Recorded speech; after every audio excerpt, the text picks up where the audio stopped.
Hi hello నమస్తే welcome to universal talkies. నేను మీ anchor Soumya.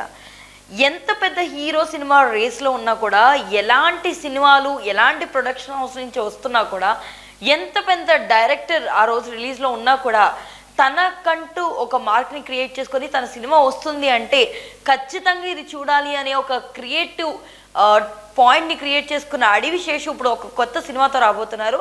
So hit, major, గూఢచారి ఇలాంటి సినిమాలు ఎంత పెద్ద బ్లాక్ బస్టర్ హిట్ అయినాయో ఆ కథని ఎంచుకోవడంలో కూడా ఆయన ఎంత జాగ్రత్తలు తీసుకున్నారో మనం చూస్తూనే ఉంటాం. సో అలాంటి ఆయన ఇప్పుడు డెకాయిట్ అనే ఒక కొత్త సినిమాతో రాబోతున్నారు. సో ఇది ఒక ప్రేమకి సంబంధించిన మూవీగా, ఒక ప్రేమ కథా చిత్రంగా, దాంతోపాటు యాక్షన్ ఒక ఐటెంగా మనకైతే కనిపిస్తుంది. సో ఇందులో మృణాల్ ఠాకూర్ హీరోయిన్గా నటిస్తున్నారు. సో వీళ్ళిద్దరి మధ్య జరిగే సన్నివేశాలు, సో అవన్నీ కూడా ఫెయిల్యూర్కి సంబంధించి, సో అందులో ఆయన ఆ సెకండ్ తీసుకునే నిర్ణయాల గురించి సినిమా ఉండబోతుందని అయితే అర్థమవుతుంది. సో ఈరోజు ఆ సినిమాకి సంబంధించిన ట్రైలర్ అయితే లాంచ్ చేశారు. సో ఆ ట్రైలర్ చూస్తే క్లియర్గా అర్థమవుతుంది అది ఒక లవ్, ఎమోషనల్, యాక్షన్ డ్రామాగా ఉండబోతుందని. ఈ సినిమాలో అడవి శేషు లుక్స్ కానీ, మృణాల్ ఠాకూర్ లుక్ ఆ వర్షన్ కానీ చాలా అట్రాక్టివ్గా నిలిచింది. సో దీనికి డైరెక్టర్గా షనాయిల్ డియోప్ వర్క్ చేసుకుండగా దీన్ని ప్రజెంట్ చేసేది అన్నపూర్ణ స్టూడియోస్. ఈ రేంజ్లో వస్తున్న ఈ సినిమా ప్రేక్షకులపై చాలా ప్రభావం చూపించబోతుందని అయితే అర్థమవుతుంది. సో ఏప్రిల్ 10న ఈ సినిమా అయితే రిలీజ్ అవ్వబోతుంది.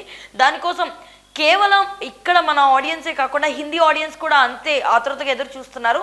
ఒక పక్కన ఏ సినిమా అయినా సరే తనది ఒక స్టైల్లో, యాక్టింగ్ లెవెల్స్లో ప్రూవ్ చేసుకొని, కథ పరంగా ఎంచుకునే విషయంలో కానీ, స్క్రీన్ ప్లేలో కానీ తనకంటూ ప్రతిభని చూపించే అడవి శేషు పక్కన ఉంటే, అందంతో, అభినయంతో ఆ స్క్రీన్ ప్రెజెన్స్ని ఇంకొంచెం ఎలివేట్ చేసే మృణాల్ ఠాకూర్ వీళ్ళిద్దరూ కలిసి నటిస్తున్న సినిమా కావడంతో ప్రేక్షకులకి చాలా అంచనాలు దీనిపై అయితే ఉన్నాయి. So last time family man అనే సినిమాతో వచ్చి మృణాల్ ఠాకూర్ డీలా పడింది.